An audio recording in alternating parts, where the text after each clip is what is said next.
Good morning students. Next जो हमारा topic है वो क्या है? मीनोपॉज।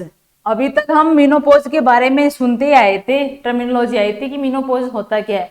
अभी यहाँ पे हम पूरा मीनोपॉज पढ़ेंगे कि मीनोपॉज होता कैसे है, अगर हो गया उस महिला में तो उस महिला के अंदर कौन कौन से ऐसे चेंजेस देखने को मिल सकते हैं, कब? मीनोपॉज होने के बाद में। और ये मीनोपॉज जो होता है वो किसकी वजह से होता है और क्यों होता है, समझ में आ रहा है? वैसे दो तरीके से होता है। एक तो क्या होता है, नेचुरली 45 से 50 साल की उम्र में अपने आप ही हो जाएगा। एक होता है सर्जिकल। सर्जिकल का मतलब क्या होता है, अगर यूट्रस वगैरह को वहां से हटा दिया जाए, मान लो हिस्टेरेक्टोमी कर दी गई हो, ओफोरेक्टमी ओवरी को काट दिया गया हो, अगर उनकी सर्जरी कर दी गई और उस दौरान उस महिला को जो मेनोपॉज होगा वो क्या होगा? सर्जिकल होगा। एक तो होता है नेचुरली जो अपने आप हो रहा है, दूसरा क्या किया जा रहा है, कृत्रिम रूप से आर्टिफिशियली मेनोपॉज करवाया जा रहा है। कैसे?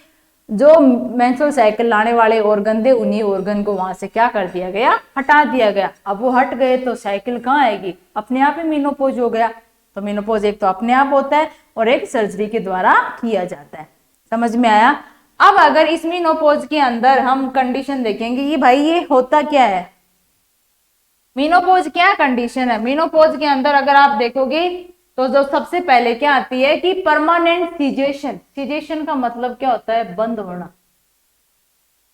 क्या? परमानेंट सीजेशन मतलब परमानेंटली क्या हो जाना? बंद हो जाना। किसका? मेंस्ट्रुअल साइकिल का। अगर मेंस्ट्रुअल साइकिल परमानेंटली बंद हो गई है उसी को आप क्या बोलते हो? मेनोपॉज बोलते हो। समझ में आ रहा है? मेनोपॉज किसको बोलते हैं? परमानेंट बंद होना। किसका? मेंस्ट्रुअल साइकिल का। उसी को क्या बोला जाएगा? मेनोपॉज बोलते हैं। मेनोपॉज की उम्र 45 से 50 साल की होती है और ये जब होगी तो उसमें कुछ चेंजेस आएंगे महिला में, कुछ फिजियोलॉजिकल चेंजेस, उसके बिहेवियर सब के अंदर क्या हो जाएगा? चेंजेस आ जाते हैं। कब? जब मेनोपॉज होगा तब। जब भाई मेनोपॉज हो रहा है तो मेनोपॉज के दौरान उस महिला में क्या आते हैं? चेंजेस आते हैं। कैसे? एस्ट्रोजन हार्मोन का लेवल क्या हो जाता है? कम हो जाता है। भाई एस्ट्रोजन का लेवल बढ़ता कब है? जब साइकिल स्टार्ट होती है तभी। बराबर यहाँ पे साइकिल ही नहीं आ रही है तो एस्ट्रोजन का लेवल क्या हो जाएगा? कम हो जाएगा। इस एस्ट्रोजन के लेवल कम होने की वजह से उस महिला में क्या हो जाते हैं? हार्ट की प्रॉब्लम देखने को मिल सकती है, हड्डियों की प्रॉब्लम देखने को मिल सकती है। समझ में आ रहा है? हार्ट की प्रॉब्लम मतलब जैसे हाइपरटेंशन वगैरह ज्यादा होता है। कब? 45 से 50 साल की उम्र के बाद महिलाओं में। समझ में आ रहा है? बोन की प्रॉब्लम हो जाएगी, ऐसे बोलते हैं ना, हड्डियां कमजोर हो जाती हैं बाद में। किसकी वजह से? एस्ट्रोजन की कमी की वजह से। और ये कमी क्यों आई? साइकिल बंद हो गई तो अगर इसका लेवल क्या हो गया? कम हो गया। किसका? एस्ट्रोजन हार्मोन का। हार्मोन है जो एफएसएस है उसका लेवल क्या हो जाता है? बढ़ने लग जाता है। इनहिबिन लेवल, जो भी इनको कम करने वाले हार्मोन है उनका लेवल भी क्या हो जाएगा? कम हो जाएगा। एलएच का लेवल, भाई एफएसएच और एलएच, एफएसएच और एलएच इन दोनों का लेवल जो कम करने वाले हार्मोन होते हैं ना वो लेवल क्या हो जाते हैं? कम हो जाते हैं। तो इसलिए ये तो बढ़ेंगे ही वहां पे। तो ये बढ़ेंगे तो भी क्या है, क्या कंडीशन कोज करेंगे? मेनोपॉज कंडीशन आएगी। ओवेरी है वो क्या होगी? रेस्पॉन्स नहीं करेगी। किसके अगेंस्ट? एफएसएच और एलएच के अगेंस्ट। भाई जो एफएसएच और एलएच बन रहे हैं ये ओवेरी इनके साथ में कोई काम नहीं करेगी, साफ साफ मना कर देगी कि मैं तुम लोगों के साथ अब कोई काम नहीं करने वाली हूँ। भाई मुझे भी तो रेस्ट की जरूरत है, मैंने कर लिया 45-50 साल तक काम, अब मेरे को नहीं करना है। तो ये उनके साथ मिलके काम नहीं करेगी। ओवुलेशन है वो इरेगुलर हो जाएगा और या फाइनली बंद हो जाएगा। ब्लड कोलेस्ट्रॉल लेवल बढ़ेगा। किसकी वजह से? इसी एस्ट्रोजन की कमी की वजह से। जैसे ये लेवल बढ़ेगा कोलेस्ट्रॉल का, ये क्या करेगा? कार्डियोवैस्कुलर प्रॉब्लम कर देगा, हार्ट की बीमारियों के रिस्क बढ़ा देगा। भाई कोलेस्ट्रॉल, अरे जब बोलते हैं ना फैट घी है हमारी आर्टरियों में धमनियों में जमने लग जाएगा अगर वो जमेगा तो हार्ट की दिक्कत आना स्टार्ट हो जाएगी। समझ में आया? और ये हार्ट की दिक्कत किसकी वजह से आई? हमारी धमनियों के अंदर, आर्टरियों के अंदर घी क्यों जमा हुआ? क्यों? इस एस्ट्रोजन की कमी की वजह से। बोन के अंदर क्या हो जाएगी? कमजोरी आ जाएगी, क्योंकि बोन के जो मांस है चारों तरफ, मांस मसल्स होते हैं, वो क्या हो जाते हैं? कमजोर पड़ जाते हैं। तो बोन की डेंसिटी भी क्या हो जाएगी? कम हो जाएगी। बोन है वो वीक हो जाएगी, कमजोर हो जाएंगी, चरचर की आवाज आने लग जाएगी। और जेनाइटल ऑर्गन की एट्रोफी, एट्रोफी का मतलब होता है धीरे धीरे वो साइज में क्या हो जाते हैं? कम होने लग जाते हैं। कौन है? Genital organ. तो साइज में नॉर्मल थे, धीरे धीरे इनकी एट्रोफी, एट्रोफी का मतलब होता है डिक्रीज हो जाना, किसी चीज की कमी आ जाना। धीरे धीरे ये जेनाइटल ऑर्गन है उनके अंदर क्या हो जाता है? उनकी साइज, स्ट्रक्चर सब क्या हो जाती है? कम होने लग जाती है। ये क्या होता है? मेनोपॉज के बाद में उस महिला में, ये इस मेनोपॉज के दौरान उस महिला में ये चेंजेस देखने को मिलते हैं। समझ में आया? ये कुछ चेंजेस है जो फिजियोलॉजिकली उस महिला में देखने को मिल सकते हैं। क्या? एस्ट्रोजन की कमी आई, एफएसएच का बढ़ा, एलएच बढ़ा, और इन दोनों को कम करने वाला हार्मोन क्या हुआ? कम हो गया। ओवरी ने इन दोनों के साथ काम करने से मना कर दिया। ओवुलेशन है वो, भाई जब साइकिल ही बंद होगी तो ओवुलेशन तो अपने आप ही बंद हो जाएगा। ब्लड कोलेस्ट्रॉल लेवल बढ़ जाएगा, किसकी वजह से? एस्ट्रोजन की कमी की वजह से। जब ये बढ़ा तो इसने क्या किया? हार्ट में दिक्कतें करना पैदा कर दी। बोन है वो कमजोर हो जाएंगी, और जेनाइटल ऑर्गन है वो धीरे धीरे क्या हो जाएंगे? छोटे होने लग जाएंगे। उनमें एट्रोफी, उनकी साइज है वो क्या हो जाएगी? धीरे धीरे डिक्रीज होने लग जाएगी। उसी को क्या बोलते हैं? एट्रोफी। नेक्स्ट अगर यहाँ पे हम बात करेंगे तो उसके कुछ क्लिनिकल लक्षण आते हैं उस महिला के अंदर। वो क्लिनिकल लक्षण के अंदर क्या क्या? किसके बाद में? मेनोपॉज के बाद में। उन मेनोपॉज के बाद में जो लक्षण आएंगे उस महिला में, वो क्या हो जाते हैं कि महिला के ब्रेस्ट क्या हो जाते हैं? लूज हो जाते हैं। जो ब्रेस्ट है महिला के वो क्या हो जाते हैं? लूज हो जाते हैं। उसमें उतनी स्ट्रांगनेस या मतलब जो हार्डनेस होती है वो नहीं रहेगी, वो क्या हो जाएंगे? लूज हो जाएंगे। एक्सिलरी और जो प्यूबिक हेयर है वो क्या हो जाएंगे? कम हो जाएंगे। हेडेक होने लग जाएगा। इरिटेबिलिटी मतलब वो महिला चिड़चिड़ी हो जाएगी। इरिटेबिलिटी का मतलब क्या होता है? चिड़चिड़ापन, चिड़चिड़ापन। गुस्सा आता है उसको, जब उससे कोई बात करता है, से बात करने की कोशिश करता है तो उसको क्या आता है? हर बात पे क्या आता है? गुस्सा आना स्टार्ट हो, चिड़चिड़ापन हो जाता है। हेडेक होगा, इरिटेबिलिटी होगी, मूड चेंज। मूड चेंज का मतलब होता है चलते चलते ही वो उदास हो जाती है, चलते चलते ही वो हंसने लग जाती है। कभी खुशी कभी गम वाली सिचुएशन उस महिला के अंदर आने लग जाती है। नाइट स्वेटिंग मतलब रात को जब वो सो रही है उस दौरान उसको इतना ज्यादा, रात को वैसे टेम्परेचर क्या होता है? थोड़ा कूल होता है, बट उस महिला को उस टाइम पे क्या होता है? पसीना बहुत ज्यादा आता है। समझ में आ रहा है? रात में भी उस महिला को पसीने आने लग जाते हैं। Is that clear? क्या होगा? महिला के ब्रेस्ट क्या हो जाएंगे? लूज हो जाएंगे। एक्सिलरी और प्यूबिक हेयर क्या हो जाएंगे? कम हो जाएंगे। हेडेक होगा, चिड़चिड़ापन रहेगा। मूड है उसका चेंज हो जाएगा, कभी खुशी कभी गम वाली प्रोसेस आ जाएगी। रात को उसको पसीना बहुत ज्यादा आता है। उसके अंदर स्लीप का मतलब क्या होता है भाई? जब उसकी जो सोने का पैटर्न है ना महिला का, वो स्लीप है वो डिस्टर्ब हो जाएगी, मतलब उसको अच्छे से नींद नहीं आएगी, स्लीप डिस्टरबेंस होने लग जाता है। समझ में आ रहा है? क्या होने लग जाता है? स्लीप डिस्टरबेंस होने लग जाता है।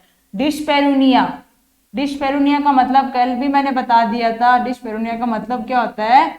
जब सेक्सुअल एक्टिविटी की जाएगी तो महिला को क्या होगा? दर्द होगा। जब सेक्सुअल एक्टिविटी उस महिला के दौरान की जा रही है तो उस महिला को उस दौरान क्या होगा? दर्द होगा। सेक्स ऑर्गन की यहाँ पे जो पीछे वाले थे, सेक्स ऑर्गन की यहाँ पे भी क्या हो जाती है? एट्रोफी आपको देखने को मिल सकती है। कोलेस्ट्रॉल का लेवल यहाँ पे भी बढ़ जाएगा। और अभी जो एक इंपॉर्टेंट सिम्टम आता है वो क्या होता है? वेजिनाइटिस। वेजिनाइटिस का मतलब क्या होता है? मेनोपॉज आने के बाद में महिला के अंदर इन्फेक्शन या संक्रमण के चांसेस बहुत ज्यादा हो जाते हैं, क्योंकि मेनोपॉज के बाद में जो वेजाइना से सिक्रीशंस निकल रहे थे, सर्विक्स से जो सिक्रीशन निकल रहे थे वो कम हो जाएंगे। कम हो जाएंगे तो वहां पे एसिडिक मीडियम है वो क्या रहेगा, कम हो जाएगा, क्योंकि मेनोपॉज के बाद में वेजाइना की पीएच क्या होती है, एल्केलाइन नेचर की हो जाती है। अब अगर एल्केलाइन नेचर की होगी तो बाहर से कोई भी बैक्टीरिया वायरस आए वो वेजाइना के अंदर संक्रमण कर सकते हैं, क्योंकि उनको किल करने वाला एसिड अम्ल वहां पे नहीं है। अम्लीय द्रव पदार्थ जो निकल रहा था वेजाइना से, सर्विक्स से, अब वो नहीं निकलेगा मेनोपॉज के बाद में, अब नहीं निकलेगा तो बैक्टीरिया को तो खुला रास्ता मिल रहा है और वो वहां जाके क्या कर सकते हैं, महिला के अंदर वेजाइना में इन्फेक्शन कर सकते हैं। तो मेनोपॉज में जो चांसेस होते हैं किसके, वेजाइना के इन्फेक्शन के, वो सबसे ज्यादा होते हैं, क्योंकि इस दौरान उस महिला को क्या होती है, जो पीएच है वो किस कलर हो जाती है, एल्केलाइन नेचर की हो जाती है। समझ में आ रहा है, क्षारीय प्रकृति की हो जाती है, अम्लीय प्रकृति की नहीं रहती है। अब अगर वो क्षारीय प्रकृति की रहेगी तो बैक्टीरिया को किल नहीं कर पाएगी, और बैक्टीरिया और वायरस जो भी जीवाणु विषाणु है वो आराम से वहां पे क्या कर सकते हैं, संक्रमण पैदा कर सकते हैं। तो ये उस महिला में क्या आएगा, चेंज आते हैं, ब्रेस्ट में प्रॉब्लम, एक्सिलरी और प्यूबिक हेयर कम हो जाएंगे, हेडेक होगा, इरिटेबिलिटी रहेगी, मूड चेंज हो जाएगा, नाइट स्वेटिंग आएगी, स्लीप डिस्टर्ब हो जाएगी, अच्छे से नींद नहीं ले पाती है, सेक्सुअल एक्टिविटी के दौरान उसको पेन होता है, और वेजाइना में भी इन्फेक्शन हो जाते हैं। ये क्या होते हैं, कुछ क्लिनिकल लक्षण होते हैं किसके, मेनोपॉज के बाद में। समझ में आया, ये सारे क्लिनिकल लक्षण किसके हैं, मेनोपॉज के बाद में। अगर हम नेक्स्ट यहाँ पे बात करेंगे किसकी, हार्मोनल रिप्लेसमेंट थेरेपी की। भाई मेनोपॉज के बाद में थोड़े हुए सिम्टम्स कम भी तो करने हैं भाई, मेनोपॉज तो हम साइकिल तो हम दोबारा स्टार्ट नहीं करवा सकते क्योंकि उम्र हो गई है। अब उम्र हो गई है तो हम क्या कर सकते हैं, उस महिला को हार्मोन की थेरेपी, मतलब हार्मोन एस्ट्रोजन वगैरह उसको दे सकते हैं, ताकि जो सिम्टम्स उस महिला में आ रहे हैं वो क्या हो जाए, थोड़े कम हो जाए। समझ में आ रहा है, साइकिल स्टार्ट नहीं आएगी, साइकिल स्टार्ट नहीं हो पाएगी, ऐसा कोई चीज ही नहीं बनी है कि भाई साइकिल दोबारा स्टार्ट करवा दो। ऑलरेडी उम्र के दौरान अपने आप ये बंद होती है। बस ये है कि आप वो हार्मोन देके, बाहर से जो हमारी बॉडी बना रही थी हार्मोन, वो हार्मोन अब बॉडी नहीं बनाएगी, हम बाहर से लेंगे, तो जो हमारी नीड है वो हार्मोन बाहर से ले रहे हैं वो पूरी कर देगा। तो जो इस हार्मोनल थेरेपी के अंदर हम बात करेंगे कि हार्मोनल रिप्लेसमेंट थेरेपी HRT, इसमें क्या होता है, पोस्ट मेनोपॉजल, मेनोपॉज के बाद में हम लोग क्या करते हैं, जो भी ये लक्षण आ रहे हैं उस महिला के अंदर मेनोपॉज की वजह से, तो उनके ट्रीटमेंट हेतु हम लोग क्या करते हैं, HRT देते हैं। महिला में जो भी लक्षण आ रहे हैं इसके बाद में, मेनोपॉज के बाद में, उन लक्षण को हम लोग ठीक करने के लिए क्या देते हैं, हार्मोनल रिप्लेसमेंट थेरेपी उस महिला को दी जाती है। इसमें प्रिंसिपल जो हार्मोन होता है, मतलब जो सबसे मुख्य जो हार्मोन होता है वो कौन होता है, एस्ट्रोजन, क्योंकि सारी जड़ कौन है यहाँ पे, एस्ट्रोजन ही तो है। तो इनमें जो सबसे मुख्य हार्मोन कौन होगा, एस्ट्रोजन होगा। अतः एस्ट्रोजन रिप्लेसमेंट थेरेपी भी इसको कहते हैं। HRT को हम लोग क्या कहते हैं, एस्ट्रोजन रिप्लेसमेंट थेरेपी भी हम लोग इसको बोलते हैं। यदि पोस्ट मेनोपॉजल वुमन में यूट्रस मौजूद है, मतलब सर्जिकल हिस्टेक्टोमी, मतलब सर्जिकल मेनोपॉज नहीं, अपने आप ही हुआ है, अगर यूट्रस को अभी तक नहीं निकाला गया है, मौजूद है, तो ऐसी स्थिति में हम लोग प्रोजेस्टेरोन भी उसको क्या करते हैं, देते हैं। इज दैट क्लियर भाई, जिस महिला का अपने आप मेनोपॉज हुआ है और यूट्रस अभी भी वहां पे प्रेजेंट है, उसको नहीं निकाला गया, तो उस स्थिति में हम लोग एस्ट्रोजन के साथ में प्रोजेस्टेरोन भी देते हैं।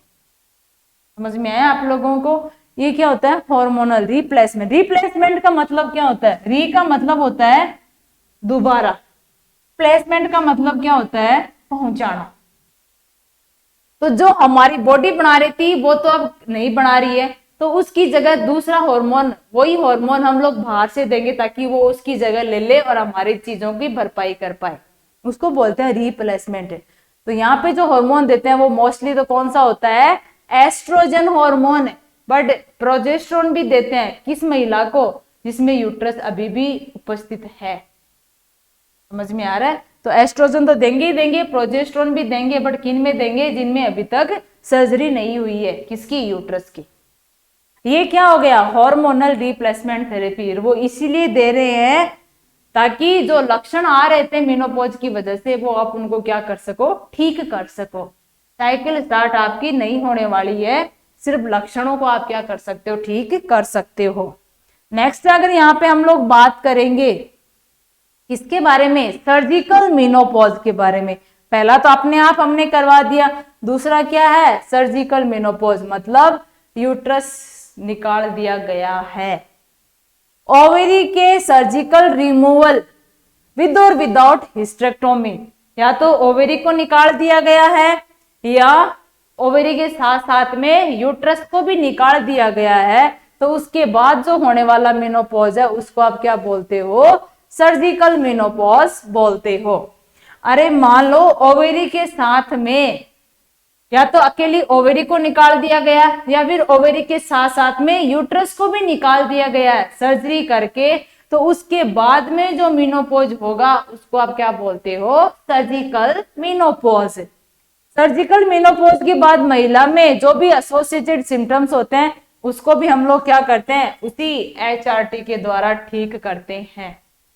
सर्जिकल मैनेजमेंट में मेनोपॉज तो वही है, तो वहां पे भी हार्मोन की कमी तो आई है, बस फर्क इतना है कि वो अपने आप हुई थी और यहाँ पे करवाई गई है, बट दोनों में कमी तो आई गई ना। उस कमी को पूरा करने के लिए हम लोग क्या करेंगे, HRT देंगे। और इस महिला में जिसमें ओफेरेक्टोमी और हिस्टेक्टोमी दोनों की गई हो तो केवल एस्ट्रोजन देंगे, और यदि केवल ओफेरेक्टोमी की गई है तो एस्ट्रोजन और प्रोजेस्टेरोन दोनों दिए जाएंगे। वही चीज है, ओफेरेक्टोमी का मतलब क्या होता है, सर्जरी के द्वारा ओवेरी को बाहर निकालना। हिस्टेक्टोमी क्या होती है, सर्जरी के द्वारा यूट्रस को बाहर निकालना।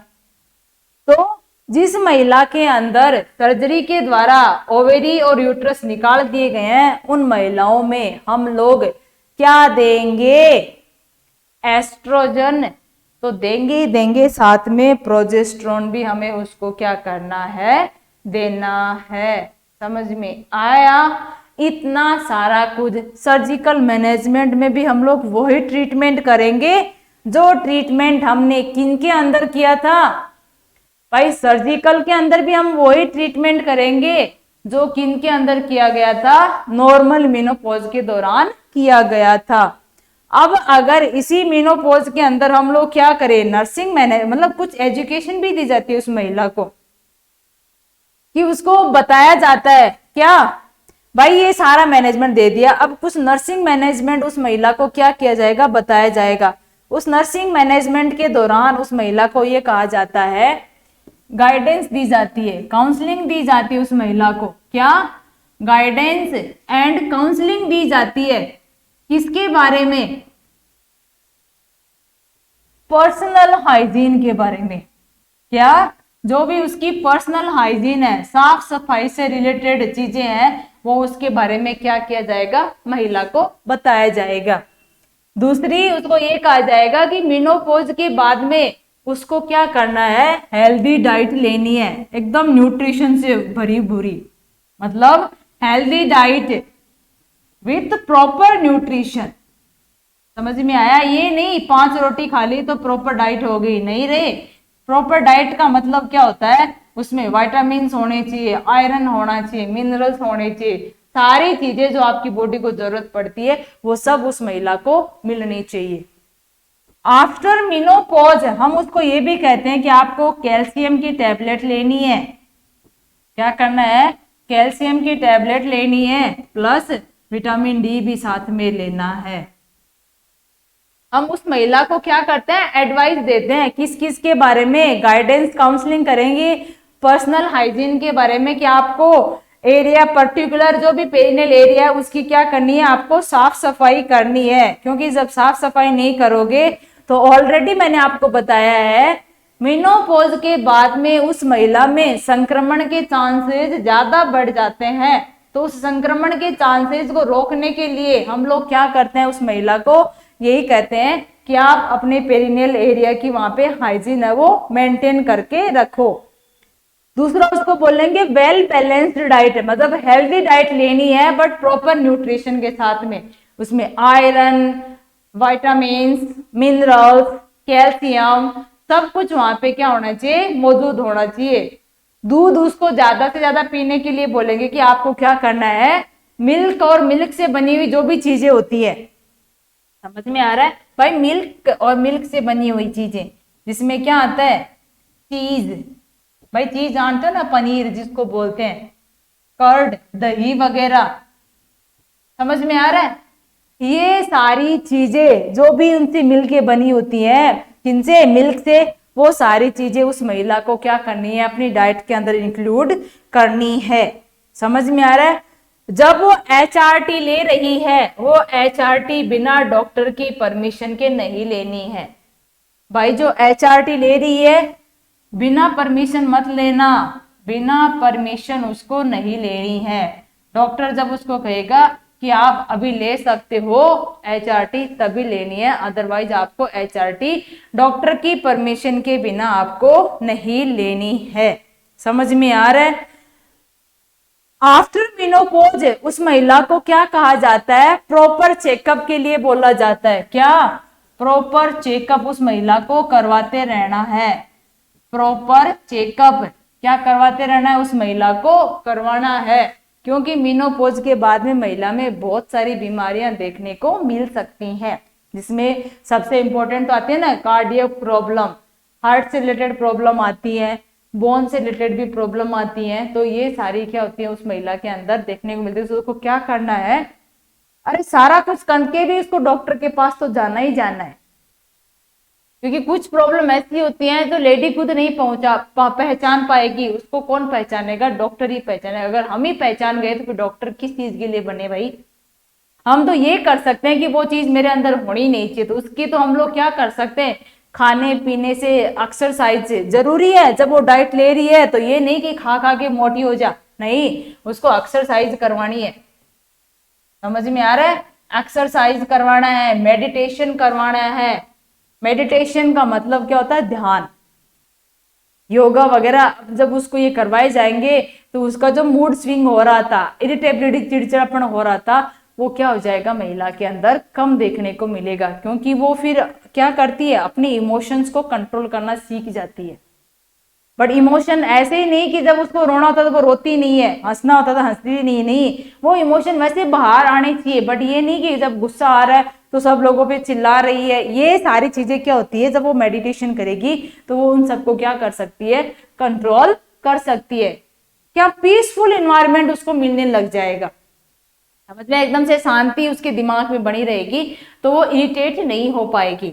समझ में आ रहा है। तो उस महिला के अंदर वो खुद थोड़ी ना कर रही है, वो चेंज किसकी वजह से आ रहे हैं, मेनोपॉज की वजह से। नेचुरल चीज है भाई, ये नेचुरल है, नेचुरल प्रोसेस है, इसमें वो महिला कोई छेड़खानी नहीं करती है, अपने आप होती है। बस उन लक्षणों को हम लोग क्या कर सकते हैं, कम कर सकते हैं। कैसे कैसे, डॉक्टर उसको गाइडेंस और काउंसलिंग देगा, नर्स उसको गाइडेंस और काउंसलिंग देगी कि आपको प्रॉपर उस एरिया की पहले तो क्या करनी है, हाइजीन मेंटेन करनी है, क्योंकि मेनोपॉज के बाद में आपको बहुत ज्यादा संक्रमण हो सकता है, आपके जेनेटल ऑर्गन में संक्रमण फैलने के चांसेस ज्यादा हो जाते हैं। कब, मेनोपॉज के बाद में। इसलिए वहां के एरिया को आप क्या करके रखोगे, एकदम से हाइजीन, प्रॉपर तरीके से साफ सुथरा वहां पे बना के रखोगे। दूसरा उसको कहोगे कि आप वेल बैलेंस्ड, मतलब अच्छा खाना खाओगे। उस अच्छे खाने में आपको न्यूट्रिशन पूरा मिलना चाहिए, कितना कैल्शियम लेना है, कितना विटामिन लेने हैं, कितना आयरन लेना है, कितना फोलिक एसिड है, कितना जिंक है, कितने मिनरल्स चाहिए, वो सारे उसके अंदर आपको मिलने चाहिए। समझ में आया। कैल्शियम की टैबलेट और विटामिन डी भी उसको क्या करना है, लेना है।